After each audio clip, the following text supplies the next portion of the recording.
The limits of debate in this country are established before the debate even begins, and everyone else is marginalized. They're made to seem either to be communists or some sort of disloyal person, a kook, there's a word, and now it's conspiracy. See, they've made that something that should not be even entertained for a minute, that powerful people might get together and have a plan.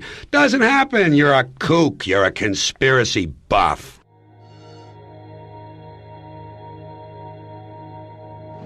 What is at stake is more than one small country.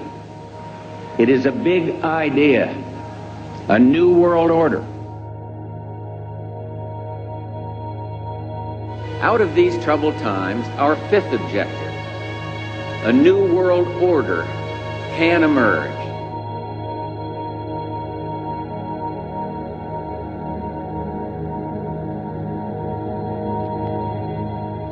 В своем движении в другом направлении, к новому мировому порядку, I think новой even цивилизации. Even that does not describe why the world has changed so much and why the world has turned so much toward a new world order and a new kind of civilization.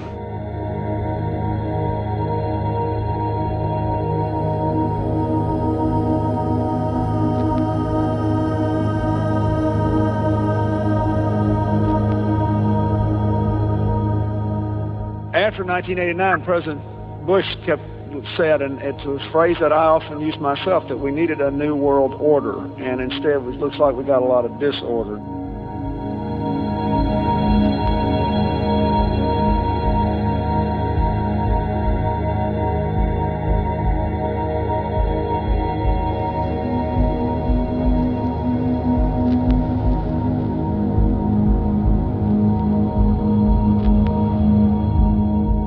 There is a chance for the President of the United States to use this disaster to carry out what his father, a phrase his father used, I think, only once, and hasn't been used since, and that is a new world order.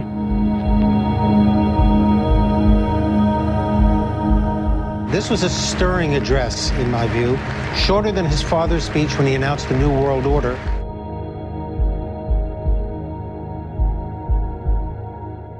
And it's only now that we can begin to understand that the world order that globalization brings and what it's going to look like, it's driven forward now not just by the balance of military strength, the Cold War times, or ordinary political power. It's being driven forward by a seismic shift in economic power that we see around us. We've got to give them a stake in creating the kind of world order that I think all of us would like to see. Thousands of people gathered to hear Barack Obama deliver key foreign policy speech on his current European tour. The Democratic presidential hopeful laid out his vision for America's place in a new world order, saying he was speaking as a proud citizen of the United States and a fellow citizen of the world.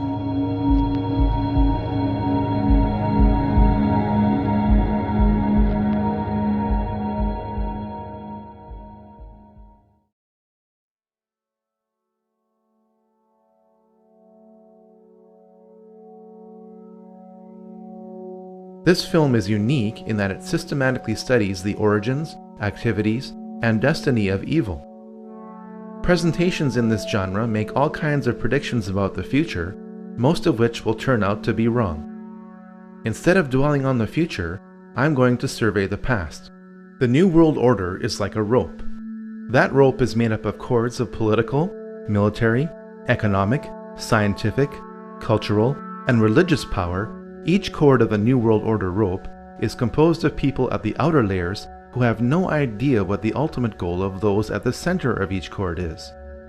As people work their way to the center of each cord, the ultimate goal of those associated with the New World Order becomes clear. A one-world government, a one-world economy, a one-world military, a one-world society, and a one-world religion, all enforced with absolute control under a single world ruler. This goal is not democratic. In fact, most people will not want this goal to be pursued because it limits their freedom. In spite of popular resistance, this goal is being achieved through secrecy and progressive conditioning to make the public want this goal. There is plenty of evidence that this goal exists. Pat Robertson has written in a book a few years ago that we should have a world government, but only when the Messiah arrives. He wrote, and literally, any attempt to achieve world order before that time must be the work of the devil. Well, join me. I'm glad to sit here at the right hand of Satan. The primary driver of the New World Order is religion. After all, people act on what they believe. Financial control is the means by which the New World Order funds its primary tool, which is warfare. We must first understand the tool of warfare before we can grasp the matrix of control being applied to us. Once we understand these systems of control, we can then understand the belief systems of those who are controlling us. All this knowledge is necessary to form strategies of resistance to what you are probably not even aware of. But how did this mindset, control system, and tool of warfare get created?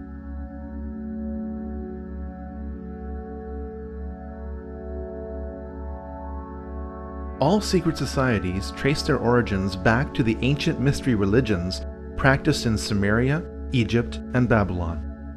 These ancient mystery religions were responsible for keeping a closed population in total subservience to a small elite, which were worshipped as gods, or as intermediaries between the masses and the gods. Knowledge is power. If you know when the next solar eclipse is going to occur, and others around you don't, you can demand a lot from a primitive society when you threaten to darken the sun. People with secret knowledge of astronomy are going to try to keep that knowledge to themselves. The moment they share that knowledge, their power over any society is eliminated.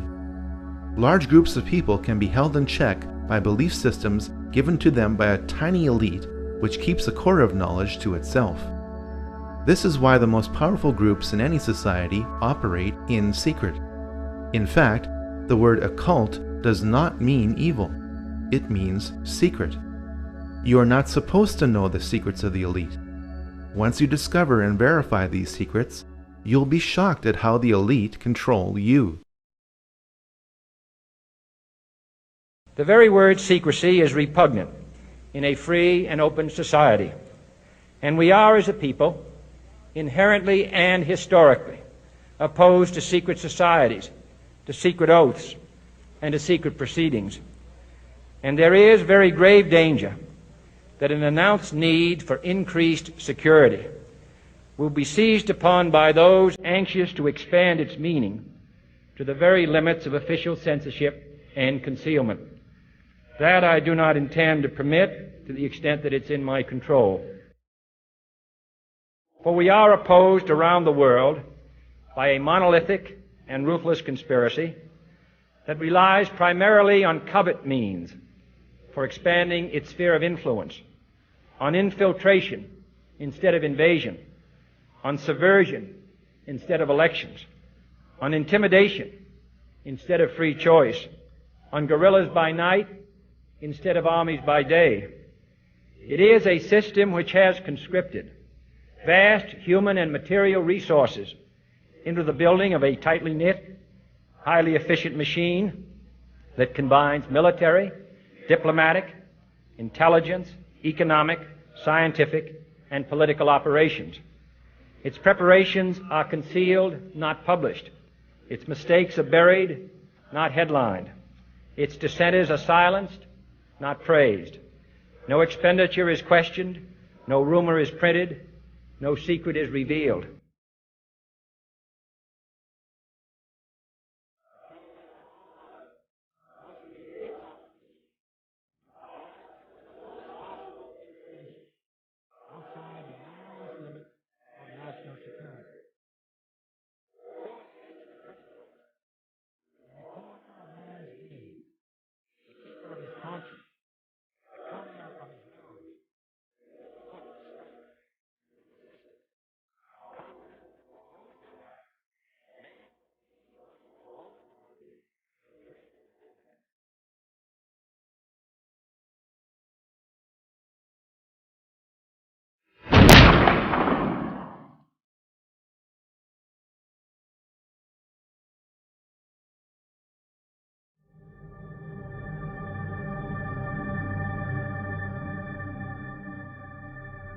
While other cultures were practicing pantheism, the monotheism of the Israelites kept them unique. When the Israelites were true to their faith, they prospered. When they began to absorb the teachings and practices of the surrounding cultures, the Israelites became oppressed by the civilizations they had previously resisted. Those within Judaism who were tempted by the occult practices of the surrounding cultures became the vehicle by which secret societies continued right up to today.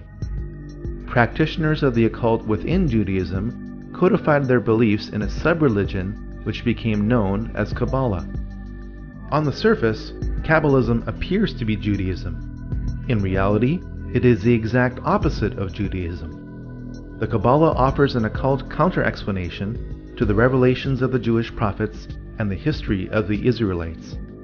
The Kabbalah depicts Moses as an occult figure whose purpose was to initiate the Israelites back into the more enlightened and advanced teachings of Egypt. We must grasp this if we are to understand much of what is happening in Israel today.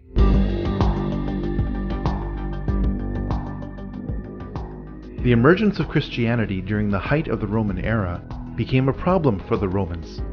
The more the Roman government tried to suppress Christianity, the more Christianity grew. Please remember that the next time somebody tries to tell you that religion is just a tool of control. Because the Roman government couldn't eliminate Christianity, it eventually decided to merge its belief system with it. The moral decline of the early church can be traced back to the time when Constantine decided to become a Christian for whatever reason. The beliefs of the Babylonians, Egyptians, Greeks, Eastern cultures, and Romans infiltrated much of Christianity as the Roman government merged with Christianity. At the heart of this infiltration was Gnosticism. Gnosticism means salvation through knowledge, while Christianity means salvation through Christ. Gnosticism has always been the primary driver of the New World Order.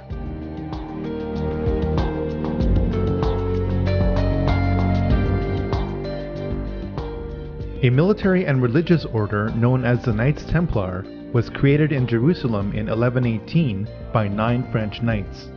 Their official mission was to protect pilgrims on their journey to the Holy Land during the Crusades, and they participated in several battles in the Crusades themselves. The name Knights Templar was applied to this group when Baldwin II, King of Jerusalem, gave this group of knights lodging in his palace, built on the ruins of King Solomon's temple. By 1128, the order was given special protection by the Pope. As the Crusades wore on, the Knights Templar set up offices in Christian countries to encourage enlistment.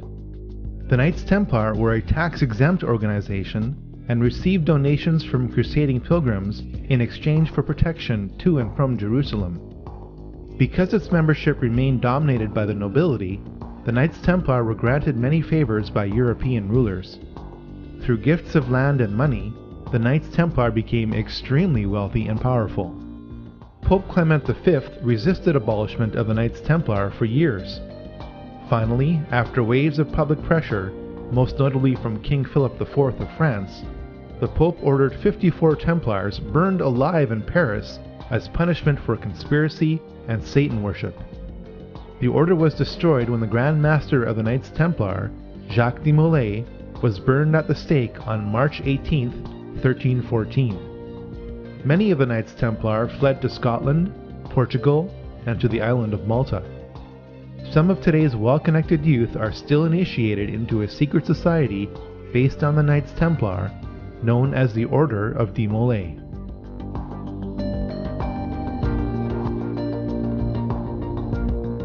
The Rosicrucians were a religious order that combined the beliefs of ancient mystery religions with Christianity. It is not known whether the Rosicrucians were founded independently of the Knights Templar. At some point, these two groups merged and became one. After the Knights Templar were abolished, the Rosicrucians became the key vehicle by which occult teachings were spread throughout Europe. This has also been the case in much of the Jesuit order as it led the Counter-Reformation.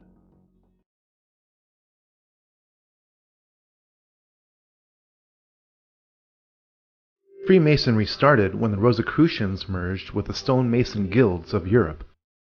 From the 1640s onwards, As the construction of grand cathedrals declined, Masons concentrated less on stonework and more on occult teachings.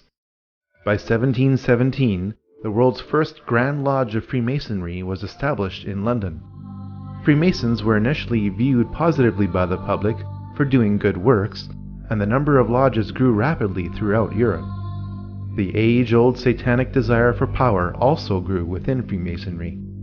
A secret society within a secret society, made up of only the highest levels of Freemasons, fathered a ruthless philosophy that is affecting us to this day. On May 1st, 1776, the Order of the Illuminati was born.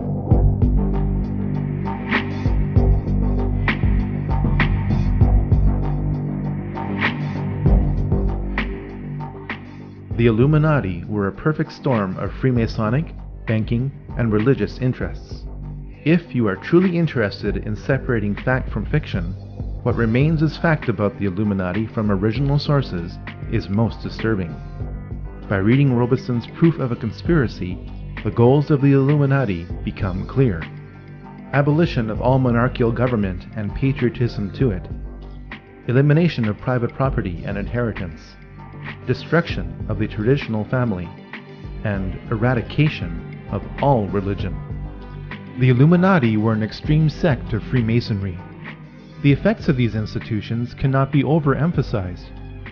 Over 5,000 years of occult history have been focused into Freemasonry and the Illuminati.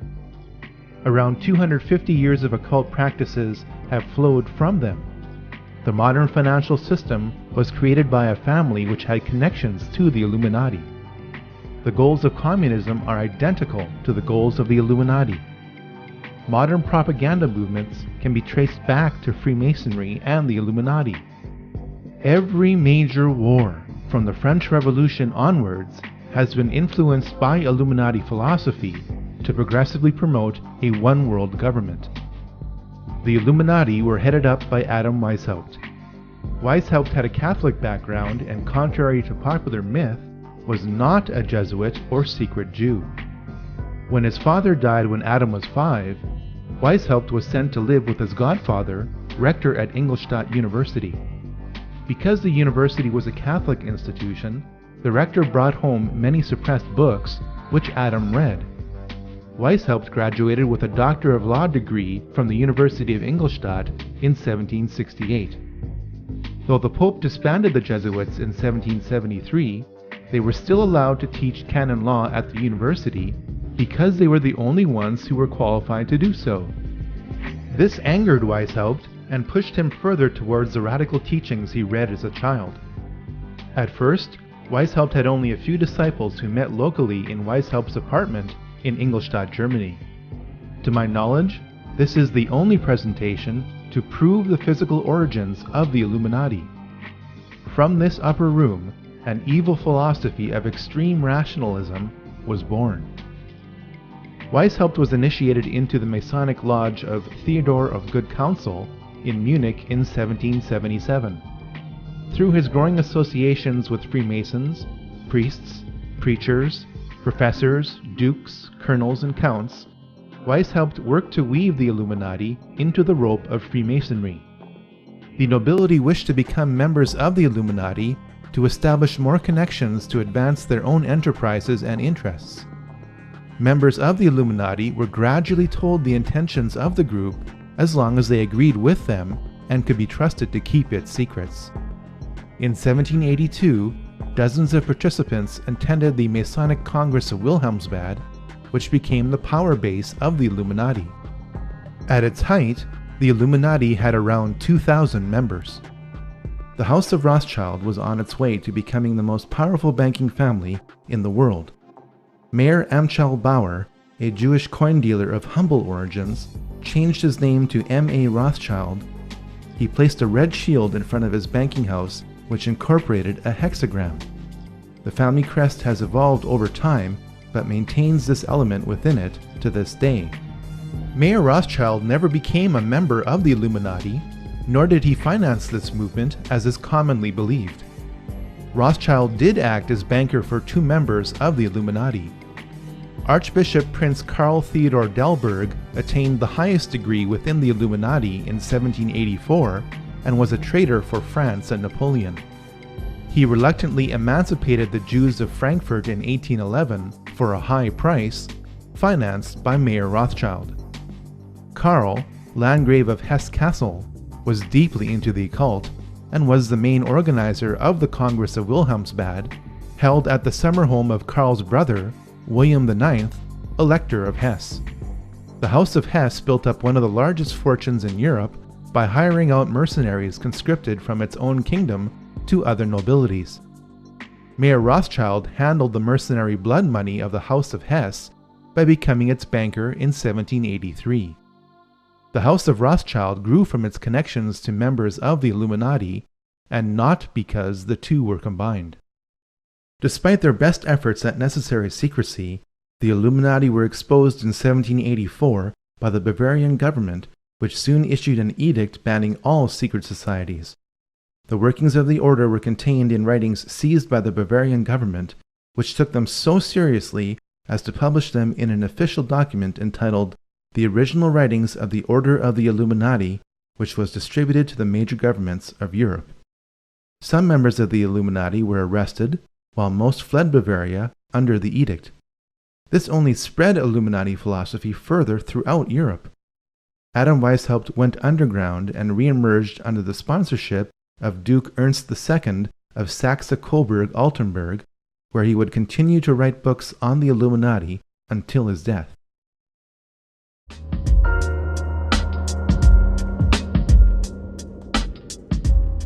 Scattered from Bavaria, the Illuminati quickly re-emerged in France within pre-existing revolutionary groups, the largest of which was the Jacobin Club.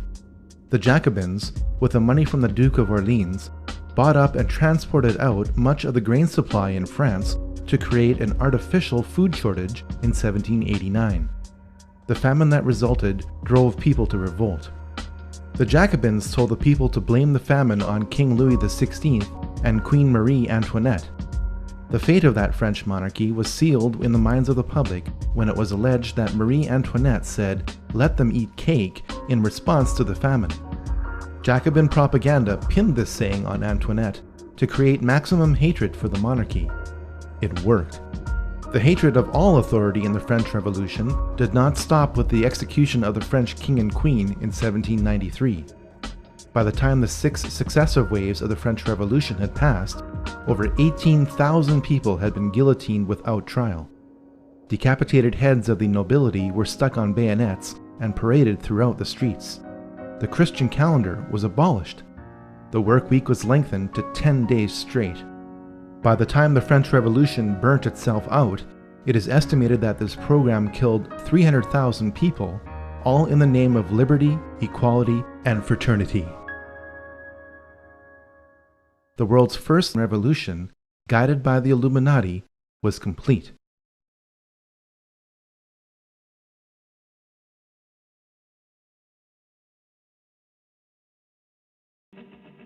Though Mayer Amschel Rothschild died in Frankfurt in 1812, his empire grew through his family. Perhaps the one quote in modern English which sums up Mayer Rothschild's ambitions is this: "Give me control of a nation's money supply, and I care not who makes its laws." Towards the end of his life, Mayer told his 5 sons that they should expand the Rothschild banking empire throughout Europe. Nathan was sent to London. Amschel stayed in Frankfurt. Solomon went to Vienna. Karl traveled to Naples. James stayed in Paris. The establishment of the 5 centers of the Rothschild banking family is symbolized by the 5 arrows in the Rothschild family crest. The alliance between the Rothschilds and Illuminized Freemasonry continued with this new generation. Freemasonry was a common element with Adam Weishaupt, 3 of the 5 Rothschild brothers, and Napoleon Bonaparte. Napoleon was initiated into Freemasonry in June 1798. Napoleon was part of the Inner Masonic Club, but his imperialist ambitions could not be contained. Keep in mind that Napoleon appointed himself as King of France in December 1804. Napoleon enjoyed immense success as Emperor of France, yet his policies contained a fatal flaw. Napoleon's Banque de France which would provide interest-free loans to the people of France, was a direct threat to the Rothschild banking empire. The Rothschilds decided to defeat Napoleon's army, not through military conquest, but by financial dominance. Napoleon needed so much money to finance his war that he agreed to sell all French territory in America through the Louisiana Purchase of 1804. Nathan Rothschild in England took Prince William's money transferred to Amschel Rothschild in Germany and used it to fund British forces. Jacob Rothschild in France was one of several banks helping to fund Napoleon's army. This means that the Rothschilds were busy funding both sides of the War of 1812. The modern financial system, started by the Rothschilds, has been funding both sides of every major war for 200 years. While the Battle of Waterloo was a defeat for Napoleon, it also was a guarantee of financial domination for the Rothschilds. Because the Rothschilds had a network of banking couriers throughout Europe, they were the only merchants allowed to pass through the English and French blockades. One of these couriers crossed the English Channel with the news that Wellington had won the war a full 24 hours before Wellington's own courier. Nathan Rothschild knew that he was armed with this critical information before anyone else was. He ordered his workers to start selling holdings of British war bonds. Other traders observed this maneuver and started selling their bonds in a panic. The bonds became worthless as everyone thought that Rothschild's action meant that Napoleon had won the war. Nathan Rothschild then instructed his traders to buy all the British bonds they could get. When London heard the news that England won the war against Napoleon, British bonds gained a level of value even higher than before the war began. The ownership of such a vast sum of high-value bonds meant that the Rothschilds literally owned the Bank of England. On top of all this, there were the profits to be made from loans to Europe to repair the damage done by Napoleon. From the Battle of Waterloo onwards, the interests of the British Crown and the Rothschilds were so intertwined that the Rothschilds were given titles of nobility. Eventually, through intermarriage, the Rothschilds became royalty.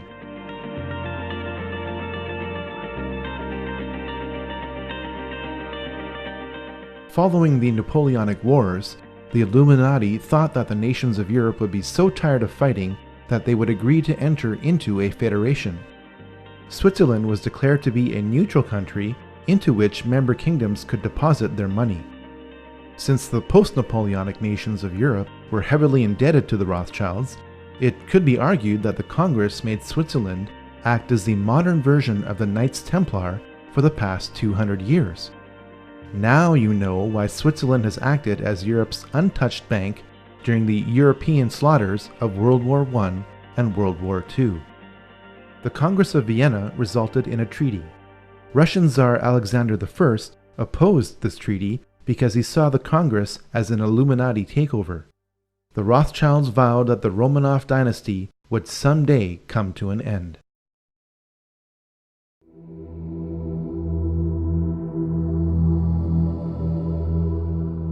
Columbus did not discover anything. The Vikings arrived in North America 500 years before Columbus did.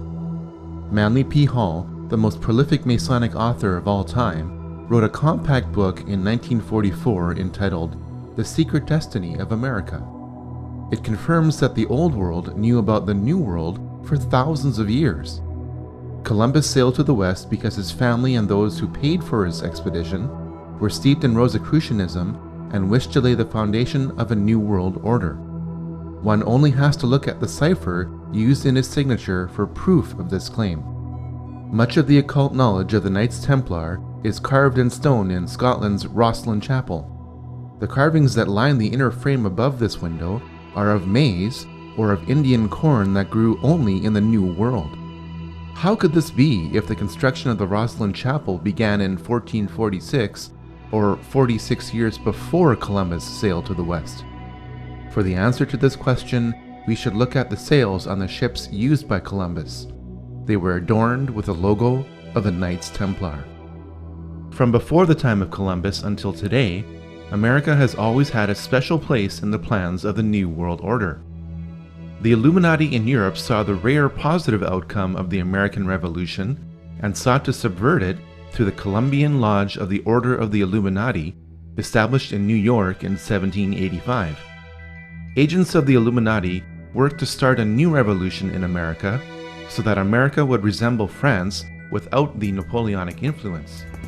In 1791, Alexander Hamilton established the first privately owned central bank in the United States with $10 million on a 20-year charter. This is contrary to the United States Constitution, which Hamilton signed. When the charter expired, the head of this private group was revealed. None other than Nathan Rothschild in England said, "Either the application for the renewal of the charter is granted, or the United States will find itself in a most disastrous war." The United States repelled the British on American soil within 1 year of Nathan Rothschild's pronouncement during the War of 1812. Fortunately for America, Britain was tied up fighting Napoleon in Europe and couldn't send enough troops to reclaim America. While America won a military victory, its financial back was broken. The War of 1812 forced the rechartering of the private bank of the United States. Thanks to the war and inflation, the debt owed to the bank exploded to $127 million. Andrew Jackson vetoed the bank in 1832. In 1835, President Jackson distributed a $35 million surplus. This was the only time in American history that the United States had balanced its books.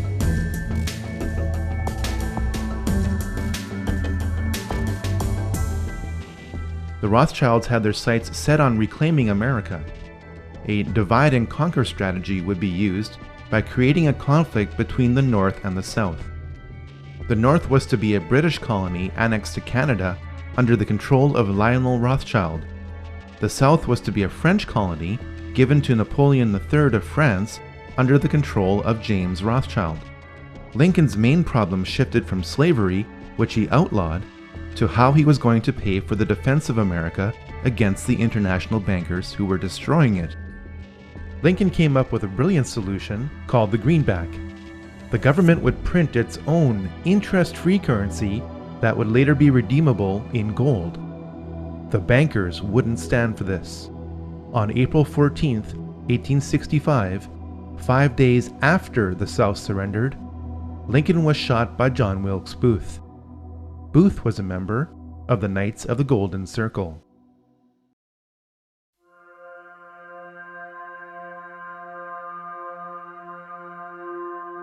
The monarchies of Europe, led by the British royal family, had been involved in the occult for centuries through the sponsorship of clairvoyants. The British royal family is deeply Masonic. The Queen's cousin, the Duke of Kent, is British Freemasonry's Grand Master. There is even a Freemasonic lodge in Buckingham Palace. Though the current Queen says that she is not amused at this, she and her predecessors were often Masonic. It is a fact that much of the European nobility goes back to various houses, especially in England and France, which link the lines of the kings of England and the kings of Jerusalem. Fiction occurs when this link is used to create a mythology which states that the British people, led by their monarch, are one of the lost tribes of Israel. British Israel Freemasons also believe that since America was descendant from Britain, Americans who are of British Masonic descent are also one of the lost tribes of Israel. On the back of the US $1 bill, there exists a Star of David, hidden in plain sight. The British royal family is more German than it is English. Queen Victoria was married to Prince Albert of Saxe-Coburg and Gotha. Under pressure from anti-German sentiment created during World War I, King George V changed his family name to Windsor. When Princess Elizabeth wanted to marry Prince Philip of the House of Schleswig-Holstein-Sonderburg-Glücksburg, she faced the same problem that King George did. Prince Philip renounced his titles and adopted the surname of Mountbatten. All 4 of Prince Philip's sisters married into the German nobility, which embraced Nazi philosophy. Remember that Adam Weishaupt wrote more material on the Illuminati under the sponsorship of Duke Ernst II of Saxe-Coburg-Altenburg. Because Prince Albert was great-grandson of Duke Ernst II and consort to Queen Victoria, the British royal family are direct descendants of Ernst II. Since Duke Ernst II became a member of the Illuminati in 1783, it is not hard to see that the teachings of Adam Weishaupt are being used by the British royal family today. The British monarchy was involved in 2 wars with China over opium. From about the mid-17th century onwards, Europe had a huge trade deficit with China. Europe wanted Chinese tea, silk, and porcelain, but China did not want as much of what Europe had to offer. This trade deficit problem was made worse by the fact that Chinese emperors demanded to be paid in silver and gold coin. The problem was solved when British traders began importing opium into China from India. Large areas of China became addicted to opium. The addiction was so intense that in many areas of China, opium was currency. The conflict between the Chinese emperors and British traders grew so bad that Queen Victoria sent in the British army to fight the Chinese army over opium in 1839 to 1842 and again in 1846 to 1860. When you are told that the British royal family's wealth is based on taxation, don't believe it. It could be argued that the British East India Company occupied India on behalf of the British Crown and its traders. Afghanistan is occupied today by coalition forces. In 2007, 93% of the world's opium production came from Afghanistan. The 2006 Afghan opium harvest was also valued at $3 billion.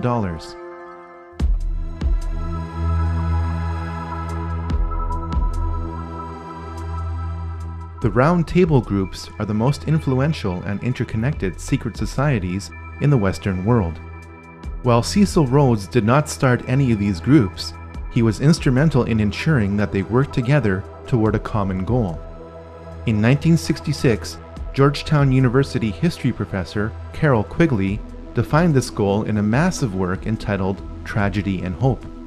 One of the members of the Round Table groups sponsored Carroll Quigley, who was given access to their secret records, to produce what the group thought would be an internal publication. As a teenager, I heard John Kennedy's summons to citizenship.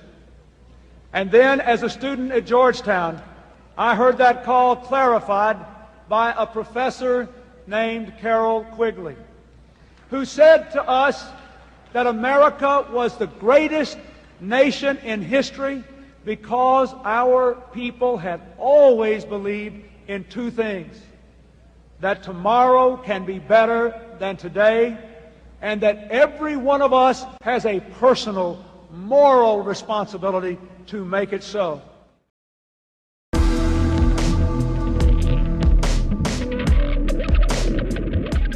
Soon after Adam Weishaupt died, Italian patriot Giuseppe Mazzini was appointed to be the head of the Illuminati in 1834. Mazzini became a 33rd degree Mason while attending Genoa University. The most important thing about Mazzini is that he formalized the Mafia. The name Mafia is an acronym which stands for Mazzini Autofizia Ferti Incendi and Avvelenamenti, or Mazzini authorizes thefts, fires, and poisonings. With the wave of Italian immigration to America starting in the 1890s, the practices of the Mafia merged with the Illuminati of America.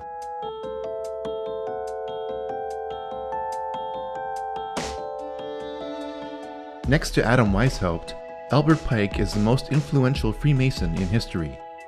Pike was asked by American Freemasons to reform its rituals. He did so in a Masonic handbook entitled Morals and Dogma of the Ancient and Accepted Rite of Freemasonry, published in 1871. The Knights of the Golden Circle, or KGC, was a Masonic organization dedicated to establishing a golden circle of territories between Mexico, Central America, the Caribbean, and the southern states, which would officially sanction slavery. Albert Pike was associated with the KGC and created several spin-off groups from it, including the Ku Klux Klan. While he was Sovereign Grand Commander of the Scottish Rite of Freemasonry, Albert Pike created his own office of Chief Justice of the KKK. This is also borne out at the location of his statue, which is in Judiciary Square in Washington, D.C. Albert Pike is responsible for inflaming racial tensions that were the official cause of the U.S. Civil War. Now you can understand how the American Civil War was really about who would control the money supply of the United States, and that slavery was a secondary issue in this conflict.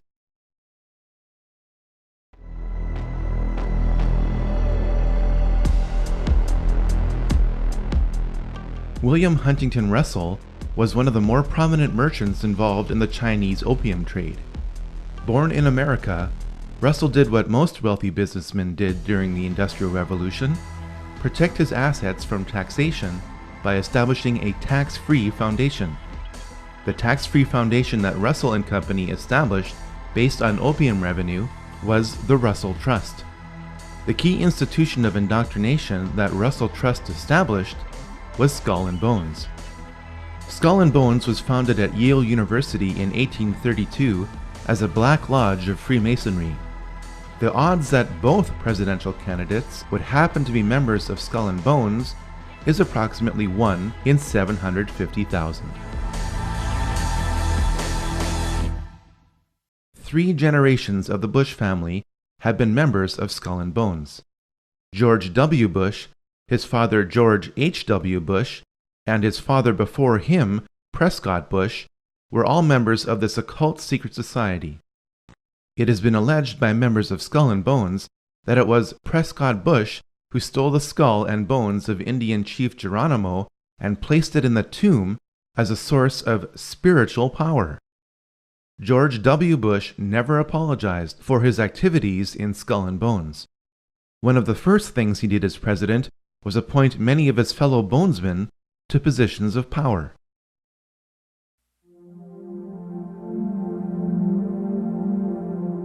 Georg Hegel was a German philosopher who came up with a basic system for achieving the goals of the Illuminati called the Hegelian dialectic.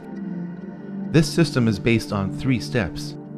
In step 1, a rogue government will create the problem that harms or even kills its own citizens. This deception is known as a false flag attack. In step 2, a rogue government will control the reaction to the problem which it created by typically blaming it on an enemy or some aspect of its own society over which it seeks more control. This is why the term false flag attack is so named. In step 3, a rogue government will offer the solution to the problem which it created. This solution is typically a war or a system of regulations. The solution would usually not be accepted by the public had the rogue government not created the crisis and controlled the reaction to it in the first place. A government which seeks increasing control can keep pushing society to accept its agenda by following a series of problems, reactions, and solutions which it planned all along. The significance of the Hegelian dialectic is not how evil it is, but rather how often governments choose to follow it. There has not been a major war in the 20th and 21st centuries that does not follow the Hegelian dialectic.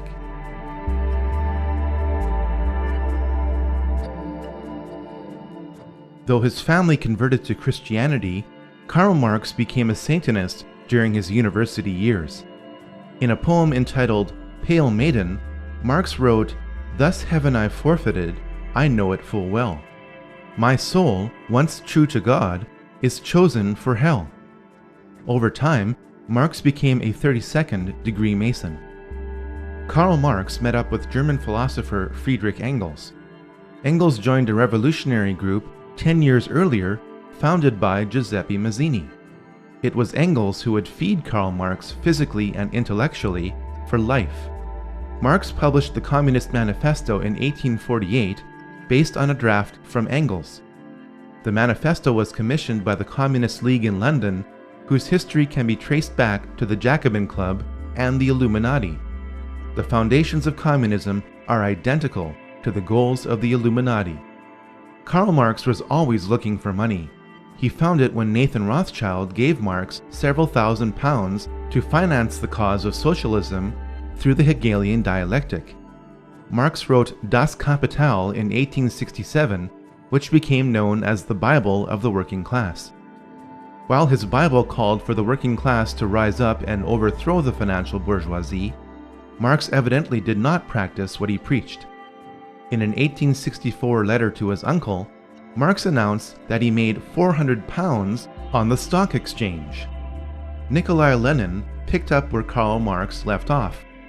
Lenin admired Mikhail Bakunin, who wrote, "The evil one is the satanic revolt against divine authority. Satan, the eternal rebel, the first free thinker, and the emancipator of worlds." While attending university, Lenin became a Mason.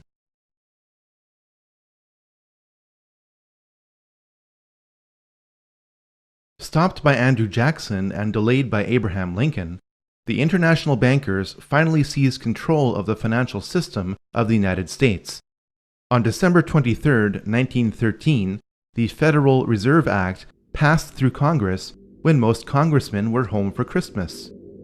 President Wilson promised to sign the Federal Reserve Act in exchange for campaign contributions. This unconstitutional act allowed a private group of international bankers to print pieces of paper as money which would be loaned out to the government at interest. Leading directly or indirectly through their agents, the most prominent members of this group were J.P. Morgan, J.D. Rockefeller, Jacob Schiff, and Max and Paul Warburg. Every member of this group was connected in different ways to the Rothschilds. The international bankers wasted little time in doing what they do best: finance wars.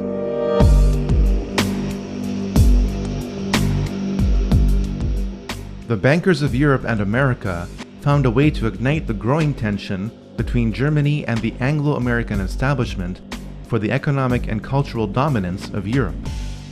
Most people know that the flashpoint of World War I along the Western Front was the torpedoing of the Lusitania on May 7, 1915. What most people don't know is how the operations of the Lusitania were engineered to provoke this war. British intelligence broke the German war code in December 1914. This meant that the First Lord of the Admiralty, Winston Churchill, knew where every German U-boat was in the English Channel. The Lusitania slowed to await the arrival of its military escort through the channel. Churchill ordered the escort to return to port. The Lusitania was crawling alone through a war zone. A private letter from Churchill removes any doubt as to whether he intended for the Lusitania to be sunk. Roughly 1,200 people lost their lives in an engineered event designed to start a war. The Germans claimed that the Lusitania was carrying arms from America to be used by Britain against Germany. 93 years later, this claim has been proven to be true. The English-speaking press, controlled by the CFR in America and the Rothschild-owned news services in Europe, published the claim that the barbaric Germans had attacked an unarmed passenger ship.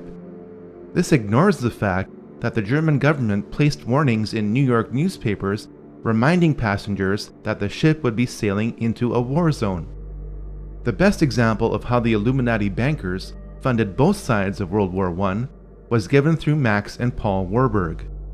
Paul Warburg's firm of Kuhn, Loeb & Company was in charge of Liberty Loans, which helped finance the American military. Max Warburg's firm of M.M. Warburg & Company helped finance the German military. The Rothschilds were unable to control Russia because of the Tsar until World War I, when the alliance between the European and American bankers was complete. Jacob Schiff spent $20 million in gold to finance the Russian Revolution through Leon Trotsky, who was exiled in style in New York. Of the 384 commissars that were to make up the new Russian government, 264 had come from the United States. When the ship carrying the men and materials for the revolution were seized at the port of Halifax by Canadian authorities, President Wilson secured their release by stating that if they weren't let go, the US would not enter the war. Lenin, exiled in Switzerland, promised to make peace with Germany if he overthrew Russia's temporary government. He was placed in a sealed railway car with $5 million in German gold and was sent to Russia. When the elections were held in November 1917, Lenin's communists received only 24% of the vote. Lenin had to use force in order to represent the people. The United States stepped in with enormous amounts of food and relief supplies as famine gripped Russia while Lenin took control of it. This opened the door for American industrialists and financiers like J.D. Rockefeller to build the infrastructure of Russia. The net effect was that America continued to support the Communist Revolution. This support was extended as power was transferred from Lenin to Stalin in spite of Stalin's ruthlessness. World War I ended according to the master plan of the 20th century Illuminati financiers. They knew that communism could only continue so long as capitalism supported it. The financiers also knew that the oppressive chains of the Treaty of Versailles would be broken by a leader who would eventually rise up from within Germany. Welcome to the first round of Problem, Reaction, and Solution.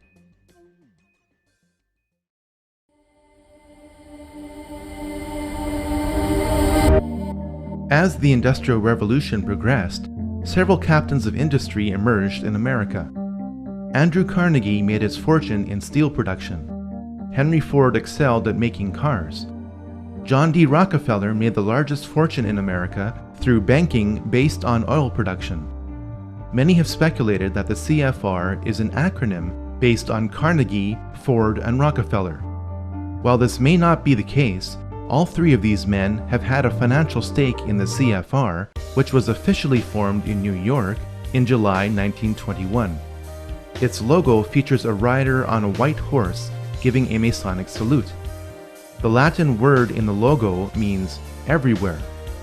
The CFR in New York is the counterpart to the Royal Institute in London.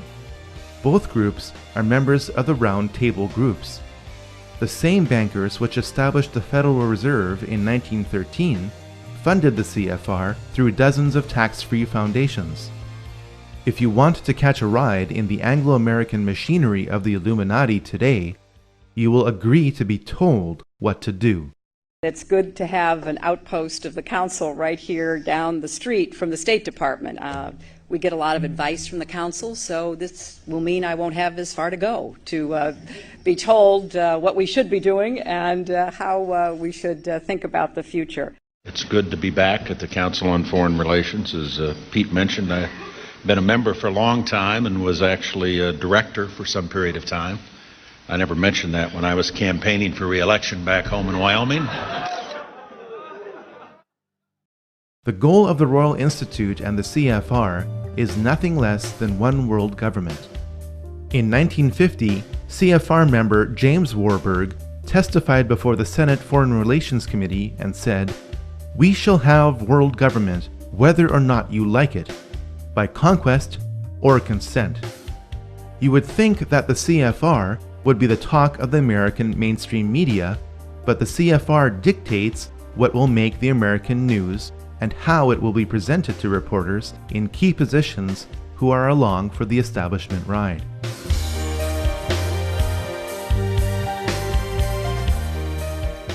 Following World War I, the League of Nations was the first popular attempt at creating a world government.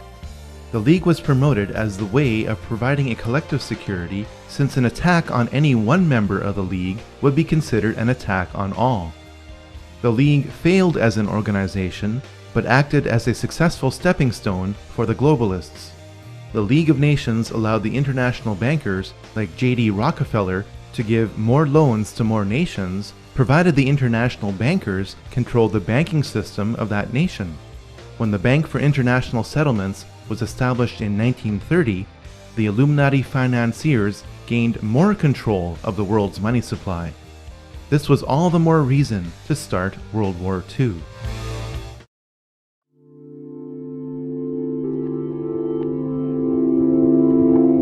Adolf Hitler was offered as the manufactured solution to the burden imposed upon Germany by the Treaty of Versailles. The event Hitler created to take control of Germany was engineered through a false flag attack. We now know that Hitler had his henchmen set fire to the German parliament, known as the Reichstag, in 1933. The fire was blamed on communist agent Marinus van der Lubbe in a huge show trial. In reality, van der Lubbe was a mentally handicapped individual picked up off the streets. Hitler's mighty war machine was funded and created by Wall Street. The Treaty of Versailles induced Germany to default on its debt. The Dawes Plan replaced the treaty after 5 years and allowed links to be made between American and German industry and finance.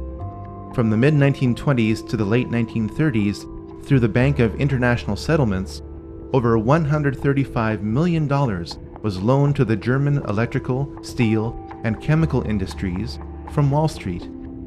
The profits on these loans were considerable.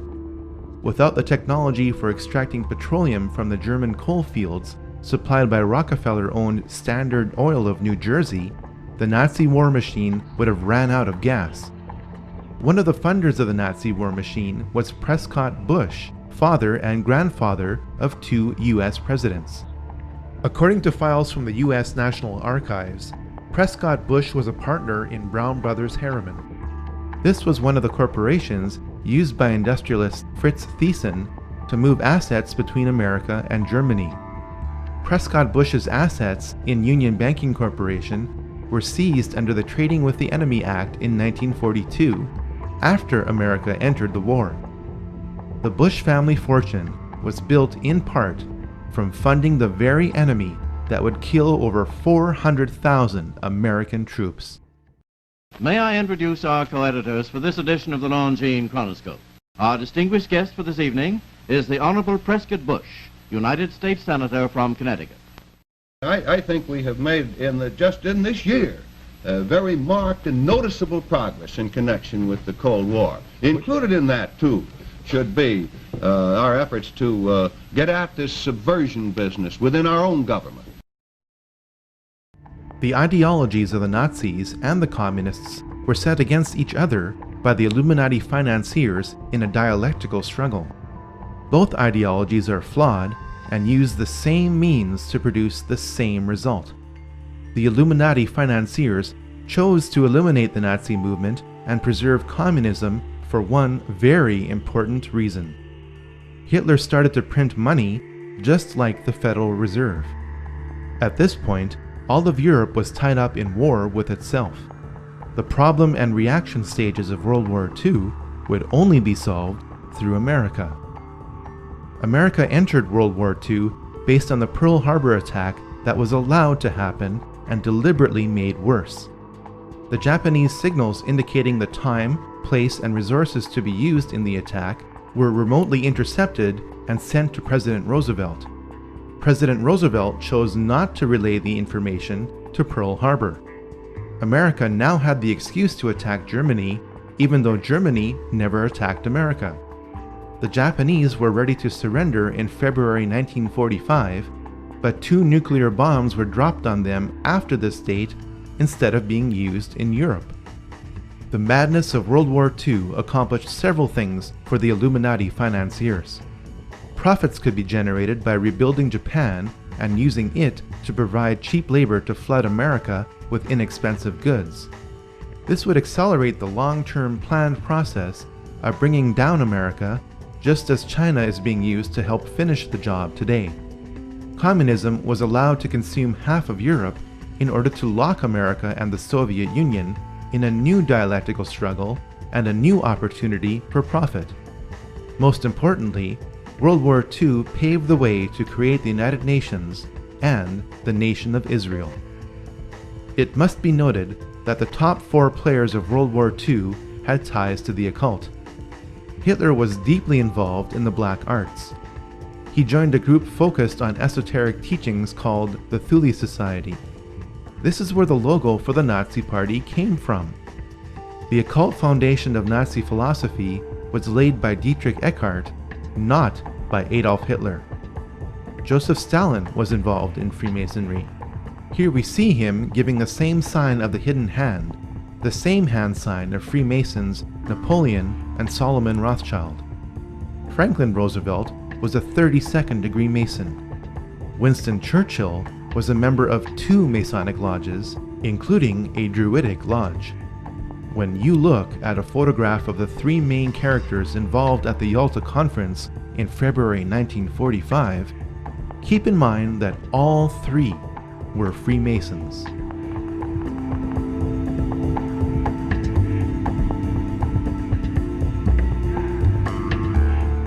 The United Nations was the second prearranged attempt at world government, offered as the solution to future conflicts like World War II. To help prevent the pivotal United States from backing out of the United Nations, as it did with the League of Nations, the UN was to be located on American soil with land graciously donated by John D. Rockefeller Jr. Through its domination of the American media, the CFR conditioned the United States to accept the increasing role of the UN in the drive for world government.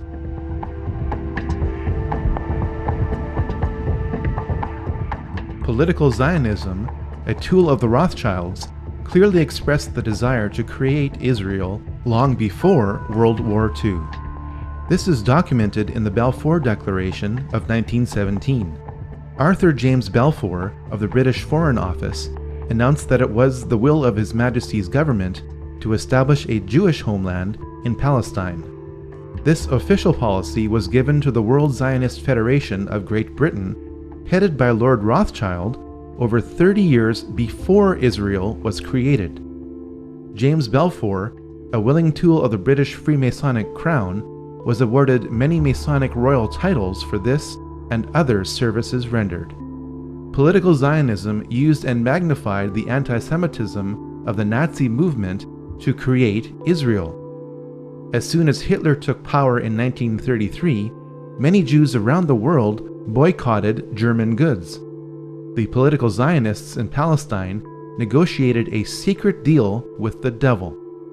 In return for the transfer of 60,000 Jews and $100 million to Palestine, political Zionists would halt the worldwide Jewish-led anti-Nazi boycott that threatened to topple the Hitler regime in its first year.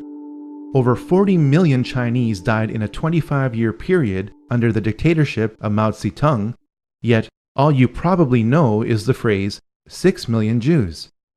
The Holocaust of the Jews has been ground into the public consciousness by the political Zionists who used its horror to justify their goal. Theodor Herzl's dream was realized when the flag he proposed, based on the Rothschild hexagram, flew over Israel in May 1948.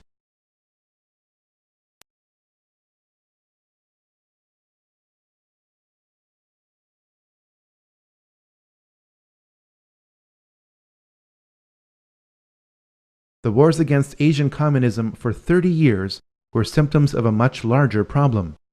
The problem was that the Illuminati financiers were using a new dialectic to control the world. By pitting the capitalist West against the communist East, the world was locked in a state of bipolar tension with little chance of truly breaking free. The arms race between America and Russia was the best symbol of this tension. Russia was given the tools and technology to make the atom bomb by the American establishment in 1944. In spite of this, Russia and America spent over $5 trillion on weapons that would have guaranteed mutually assured destruction many times over. In his closing speech to the nation in January 1961, President Eisenhower warned about the military-industrial complex.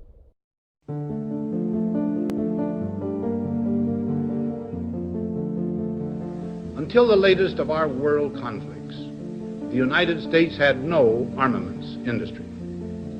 American makers of plowshares could, with time and as required, make swords as well. But we can no longer risk emergency improvisation of national defense. We have been compelled to create a permanent armaments industry of vast proportions. Added to this, 3.5 million men and women are directly engaged in the defense establishment. Now, this conjunction of an immense military establishment and a large arms industry is new in the American experience. The total influence, economic, political, even spiritual, is felt in every city, every state house, every office of the federal government. We recognize the imperative need for this development, yet we must not fail to comprehend its grave implications. Our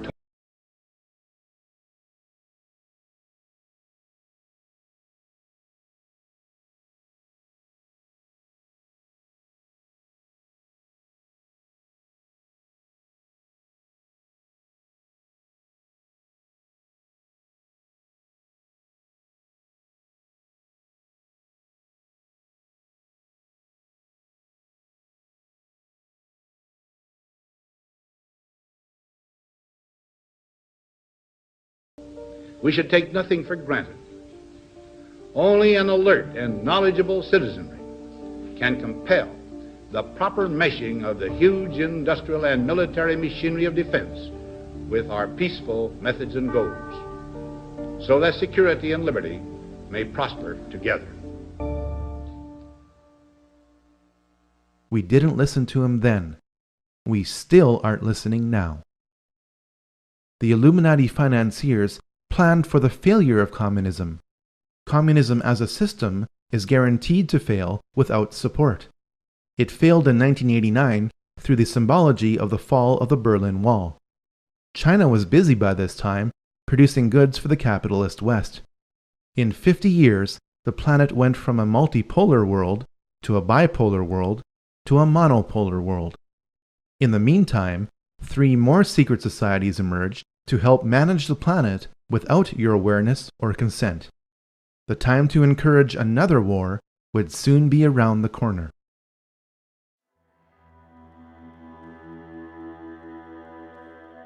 The Bilderberg Group got its name from the Bilderberg Hotel in Oosterbeek, Holland, the site of the group's first modern meeting. It was founded by Prince Bernhard of the Netherlands in 1954, though its practices can be traced back to the Knights Templar. The Bilderberg Group was originally concerned with a regional Europe for the benefit of its members at the expense of national sovereignty. Over time, its scope has broadened to include balanced membership mainly from NATO countries. Many members of the CFR are also members of the Bilderberg Group. Once a year in 5-star hotels between Europe and North America, around 100 influential people gather together to determine the future of the planet for the next 1 or 2 years. The membership and accomplishments of the Bilderberg Group have been impressive. Presidents are chosen by this group. When Queen Beatrix and David Rockefeller get together at a Bilderberg meeting, you are looking at the 2 people on the planet who control the lion's share of the world's oil supply. The 2008 oil price and credit boom and bust were planned events according to leaks from the Bilderberg Group in 2006. The Bilderberg Group also created the European Union.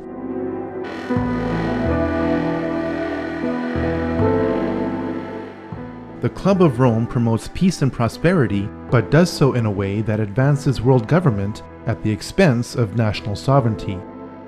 It was founded in April 1968 by Aurelio Pecci, a prominent Italian industrialist. Affiliations with the Club of Rome have included members of the Rockefeller family and the CFR. Of all the globalist organizations we have encountered so far, the Club of Rome is the group which is the most heavily involved in the New Age movement, regardless of its size. This group specializes in promoting neo-feudalism to justify social and economic control.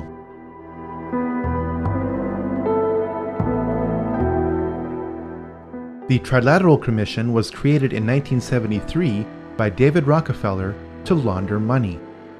As more congressmen and informed citizens became aware of the CFR and the Federal Reserve during the 1950s and 60s, global planners realized that they had to be more covert.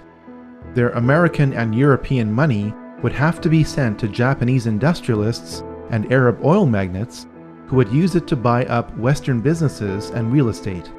With this system in place, economic woes in the West resulting from the globalists' control could then be blamed on the Japanese and Arabs. Arab leaders who couldn't agree on anything for centuries suddenly came together to create the OPEC oil embargo of 1973. High gas prices made the Americans flock to Japanese cars. This system of Western, Eastern, and Middle Eastern trade promoted global interdependence and made lots of money.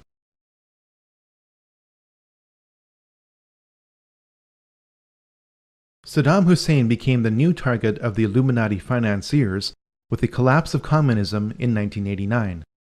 White House Special Envoy Donald Rumsfeld met Saddam in December 1983.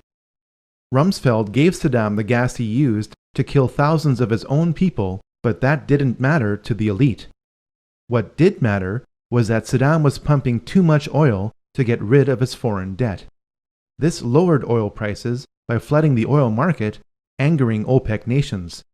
It also lowered the value of the US dollar because it was the world's reserve currency and oil is traded in US dollars. Saddam was becoming independent and had to be stopped. US Ambassador to Iraq, April Glaspie, met Saddam in July 1990. When Saddam asked the ambassador what the American response would be if he were to invade Kuwait, the ambassador replied, "We have no opinion on the Arab-Arab conflicts, such as your dispute with Kuwait." Saddam bit on the bait and invaded Kuwait 1 month later. Operation Desert Storm followed in 5 months in January 1991. Saddam's army was destroyed in 5 weeks. While I was there, I saw the Iraqi soldiers come into the hospital with guns. They took the babies out of the incubators, and left the children to die on the cold floor.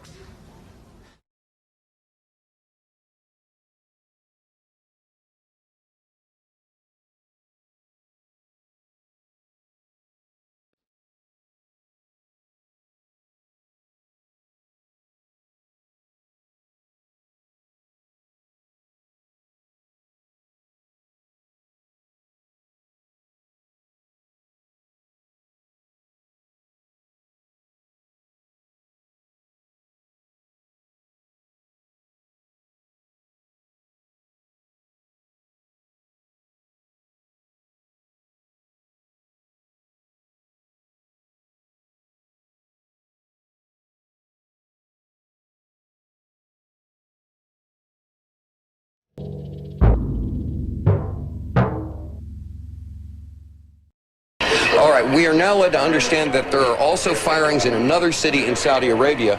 CNN's Carl Rochelle is here with me, just came up. Carl, I know we can't be very specific given these restrictions, but within those parameters, what did you see? Well, what I saw, I didn't see anything hit. I looked almost straight above us.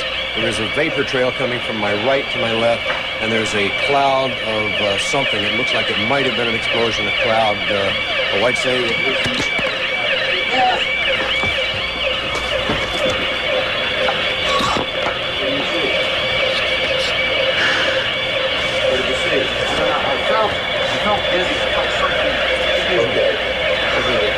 You take it. Okay. My apologies for that. He's putting on a gas mask. There hasn't been any gas dropped here that we could tell. You smell anything? No. You may smell some of the fumes from a missile exhaust going off.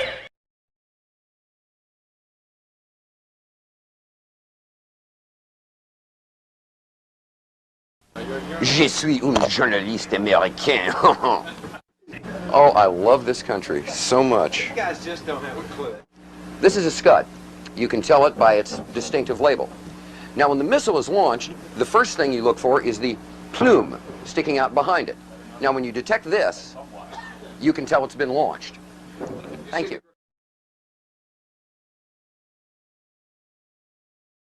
Have you sniffed any rocket fumes lately? You got a gas mask around, bud? Oh, I get it. Oh, I see. That's good. And yeah, I thought it was.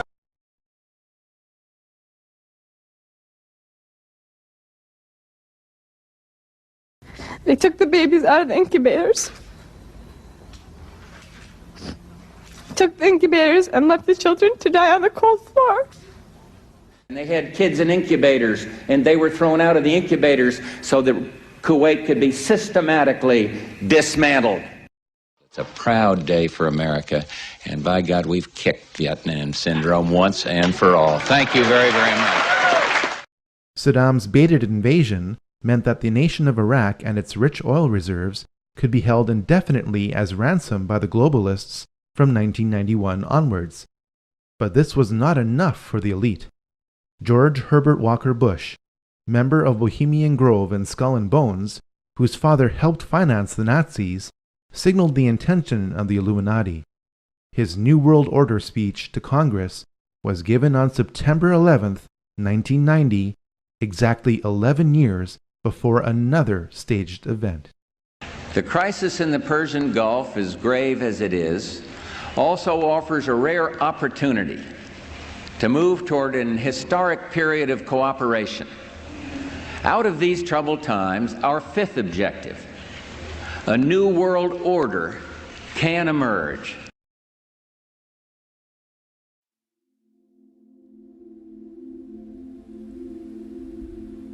People are still bewildered by what happened on September 11th, 2001. This brief study cross-examines the mechanics, the men involved, and the motives for what happened on that day. Most people assume that Flight 93 was crashed by its passengers after they overtook the terrorists who controlled it. After all, it left a scar in the earth. Here's the problem. According to a USGS aerial survey, that scar existed in 1994 or earlier. At this point, we have two choices. We can choose to believe that a full-sized airliner being fought over can crash into topsoil in precise alignment with a pre-existing scar, leaving that scar relatively intact. We can also choose to believe that only part of the plane landed within that scar. The first option would violate the patterns of hundreds of airplane crashes over decades. The second option forces us to ask whether pieces of the plane were found in other locations. Indeed, this is the case.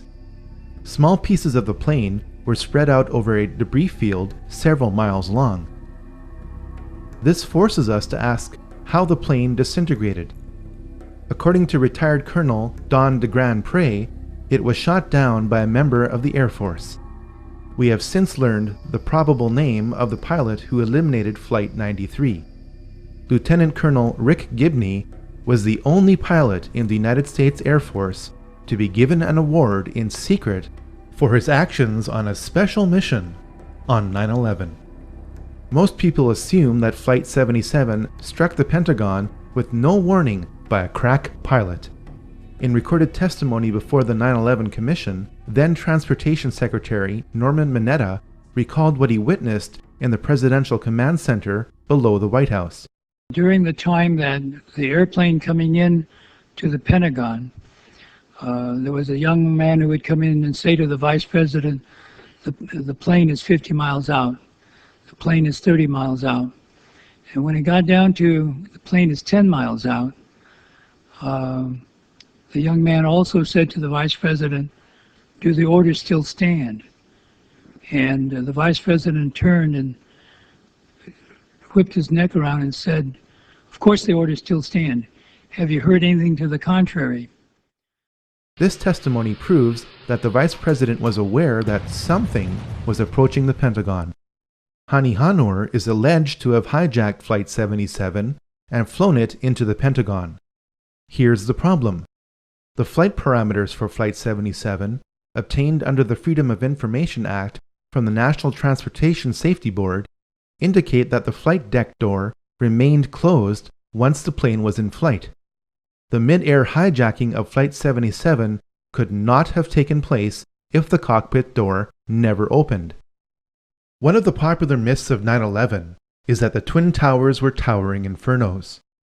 If that's true, then people wouldn't have been told to return to work in the South Tower.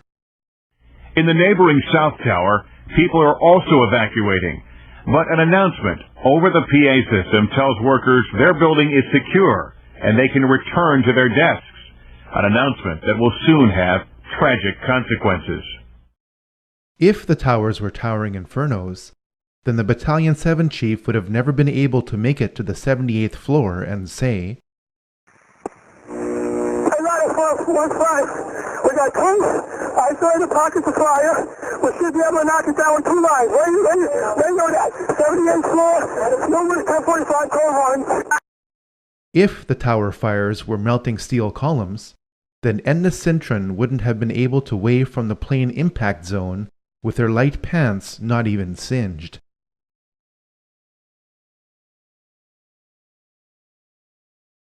The collapse of Building 7 forces us to consider other possibilities for the collapse of the Twin Towers. Here's the problem. Building 7 was not hit by a plane and not splashed with burning jet fuel, yet at 5:20 p.m. on September 11th, Building 7 fell exactly like the Twin Towers did. For the third time today, it's reminiscent of those pictures we've all seen too much on television before, when a building was deliberately destroyed by well-placed dynamite to knock it down. The most logical explanation for the building collapses on September 11th is the most outrageous: through the use of explosives. All explosives leave residues. A 2009 peer-reviewed scientific paper has been published in the Open Chemical Physics Journal proving that explosive residues of specialized thermite, which could only have been made in advanced military labs, were found in preserved dust samples from the remains of the buildings. Jet fuel is premium-grade kerosene which cannot melt steel. Thermite is a mixture of iron oxide and aluminum. When ignited, it burns at over 2,500 degrees Celsius to instantly liquefy steel.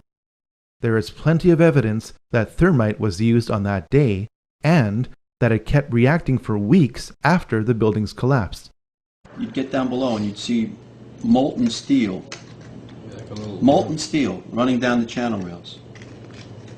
Like you're in a foundry. Yeah, like lava. Like lava from a volcano.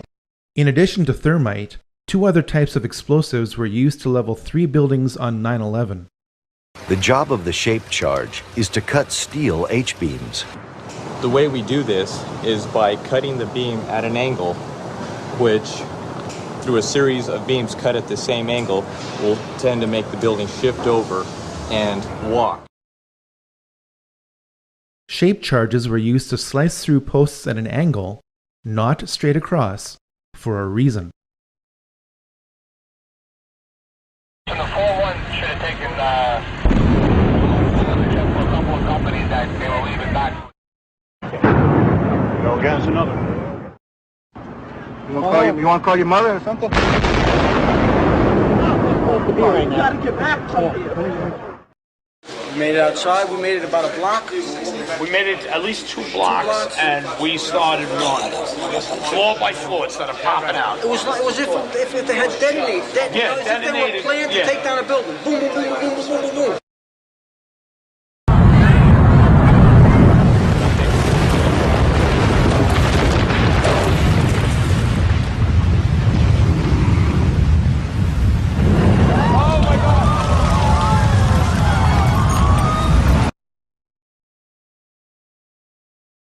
Based on the evidence, the final roll sequences after pre-weakening with thermite and shape charges was most likely done with nuclear explosives. Don't think of Hiroshima. If the United States Army was loading nuclear shells by hand into howitzers 50 years ago, what do you think is available in the 21st century? The evidence for the use of nuclear explosives on 9/11 is substantial. A government report tried to spin the appearance of the radioactive isotope tritium at ground zero in concentrations dozens of times higher than the surrounding area. Hundreds of cars at ground zero burst into flames from the inside out. This is explained with the characteristic electromagnetic pulse of nuclear explosions overloading the vehicle's electronics, causing the vehicles to ignite.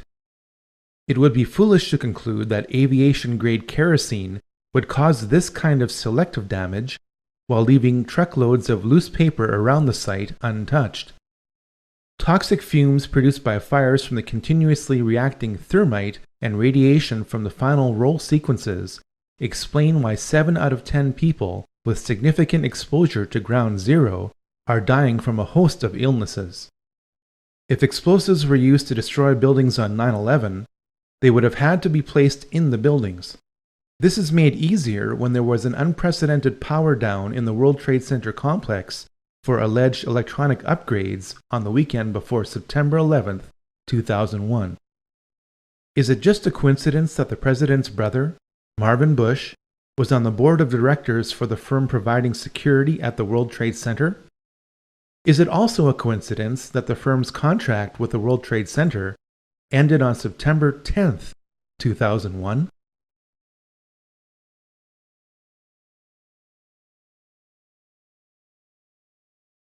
The so-called terrorists who attacked America without warning were trained and lived at U.S. military bases. The radical Islamic terrorists of 9/11 got drunk in a Florida bar, paying for their drinks with a wad of cash. Some of the terrorists who died in 9/11 have turned up alive and well. The 9/11 terrorists list has not been updated. Documents reveal that Osama's CIA codename was Tim Osman. This leads us back to Zbigniew Brzezinski because he created the Mujahideen in the late 1970s, which were later renamed Al-Qaeda. The people of Pakistan know what the US will never admit to, that Osama bin Laden is a CIA asset. Who is Osama bin Laden? He's just a character created by America. Well, actually, 98% of Pakistan would probably follow along the same line. They believe that Osama is basically a CIA agent who is working undercover to put a bad image of Islam. Really? You know, that land over there is yours. You'll go back to it one day because your fight will prevail and you'll have your homes, your mosques back again because your cause is right and God is on your side. This is assuming that Osama is still alive and that the conveniently timed release of new Osama recordings aren't faked. This brings us to why 9/11 occurred. James R. Bath met George W. Bush during their time at the Texas Air National Guard. Both were kicked out for being AWOL. Through a trust agreement created in July 1976, James Bath was authorized to invest money from Salem bin Laden, father of Osama bin Laden. This was at the time when George Bush Sr. was director of the CIA. 3 years later, James Bath bought 25,000 shares in Arbusto 79 Limited, George Bush Jr.'s oil company. The Bushes do business with the bin Ladens. The Saudi bin Laden group makes its money from being the main construction conglomerate of the House of Saud. The Saudis make their money from supplying oil to America to create an artificial demand for the US dollar. Oil, the dollar, and war, the House of Saud, the House of Bush, and the House of bin Laden are all connected. George Bush Sr. was a member of the Carlyle Group, a venture capital firm heavily invested in arms sales. On the morning of September 11, 2001, George H.W. Bush was president when the Carlyle Group hosted a conference at a Washington hotel. Among the guests of honor was a valued investor, Shafiq bin Laden, brother to Osama.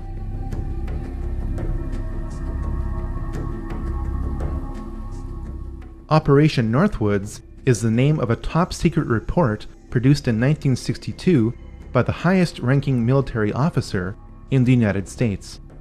This report remained classified for nearly 40 years, and for good reason. It suggested that the United States military should attack America under a system of pretexts. The attack would then be blamed on Cuba as an excuse to invade Cuba. The details of this report are staggering. Items inside a military base could be blown up and burnt. A ship at harbor could be sabotaged by starting large fires with naphthalene. Funerals for mock victims could be conducted. A modified military plane could be substituted for a civilian plane and loaded with passengers under carefully prepared aliases. The military aircraft would then be converted to a drone. The United States military planned to attack America in 1962 using remote-controlled aircraft to justify invading Cuba. Fast forward to 9/11. Because the cockpit door of Flight 77 never opened in flight, this is exactly what happened on 9/11. Now you can never say they'd never think of that. They thought of that in 1962. They thought about it again in 2001. The Project for a New American Century is a neoconservative think tank. Some of its members are the most powerful people in the United States. In a report dated September 2000, 1 year before 9/11, this group wanted to turn the United States military into a vehicle of global domination. You may doubt this interpretation until you turn to page 60. Here, we read that advanced forms of biological warfare that can target specific genotypes may transform biological warfare from the realm of terror to a politically useful tool. This report noted that this transformation would trouble American allies and would take a long time, absent a catastrophic and catalyzing event like a new Pearl Harbor. The goal of the war on terror is to make loads of money and to accelerate the next great dialectical war. Insurgents keep being captured, but some of them turn out to be MI5 agents. Over 160,000 soldiers and 180,000 civilians and mercenaries are being used to fight 100 Al-Qaeda soldiers. Members of Al-Qaeda are being trained at US military bases. Opium is flowing from Afghanistan. The lies are so thick that bricks of cash are being given out to soldiers to keep them quiet. The Illuminati do not want peace. They want more wars. I met Rockefeller through a female attorney I knew, and I met him and I liked him, and he was a very, very smart man. He's the one who told me 11 months before 9/11 ever happened that there was going to be an event. Never told him what the event was going to be, but there was going to be an event, and out of that event, we were going to invade Afghanistan to run pipelines from the Caspian Sea. We were going to invade Iraq, to take over the oil fields, establish a base in the Middle East, and make it all part of the New World Order. And sure enough, later, 9/11 happened.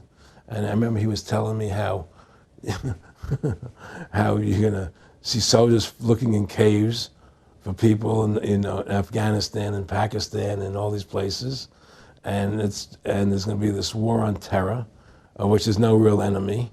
And the whole thing is a giant hoax, but it's a way for the government to take over the American people. And he said the end goal is to get everybody chipped, to control the whole society, to have the bankers, the elite people, the bankers and some governor controlling the world.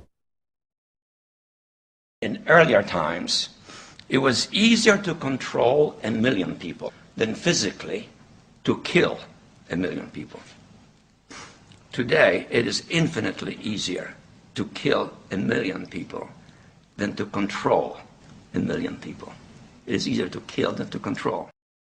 He has proven to be an outstanding friend and somebody who I've learned an immense amount from. And for him to support me in this campaign and then be willing to come out here to Iowa is a testimony to his generosity. So if everybody could please give Dr. Brzezinski another round of applause.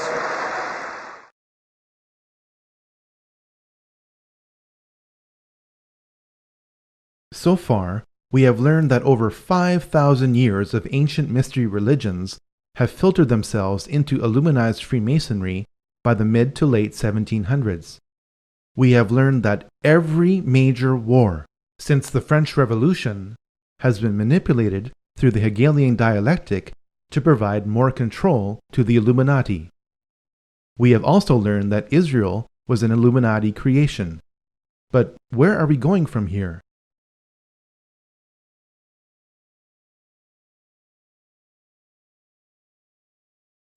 In September 1973, the Club of Rome issued a report entitled Regionalized and Adaptive Model of the Global World System. It proposed dividing the world into 10 kingdoms. Yes, it actually used the phrase 10 kingdoms. While the boundaries of these 10 kingdoms are subject to change, it is their proposal that is the point. Since that proposal in 1973, the world is being divided into 10 kingdoms. It started with the European Union. It is continuing with the African Union. It is now here with the North American Union, or NAU. Our elected political leaders in North America deny the existence of the NAU, calling it a conspiracy theory. They do so while the Queen's representative in my province of Manitoba lays out its infrastructure. Can you say today that this is not a prelude to a North American Union similar to a European Union? Are there plans to build some kind of superhighway connecting all three countries? And do you believe all of these theories about a possible erosion of national identity stem from a lack of transparency from this partnership? A couple of my opposition leaders have speculated on massive water diversions and superhighways to the continent, maybe interplanetary, I'm not sure as well. Manitoba is also taking a major role in the development of a mid-continent trade corridor, connecting our northern port of Churchill with trade markets throughout the central U.S. and Mexico. I'm amused by some of the speculation, some of the old, you call them political scare tactics. If you've been in politics as long as I have, you get used to that kind of technique, where you lay out a conspiracy and then force people to try to prove it doesn't exist. That's just the way some people operate. An alliance has been built with business leaders and state and city governments spanning the entire length of the corridor.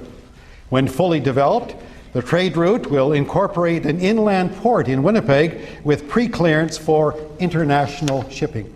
I'm amused by the difference between what actually takes place in the meetings and what some were trying to say takes place. It's quite comical, actually, when you realize the difference between reality and what some people are talking on TV about. And we cannot be effective at major economic matters any longer unless we work with our other economic partners around the world and work with them closely and intimately. That is essential. I know some people don't like it. It's a loss of national sovereignty, but it is a simple reality.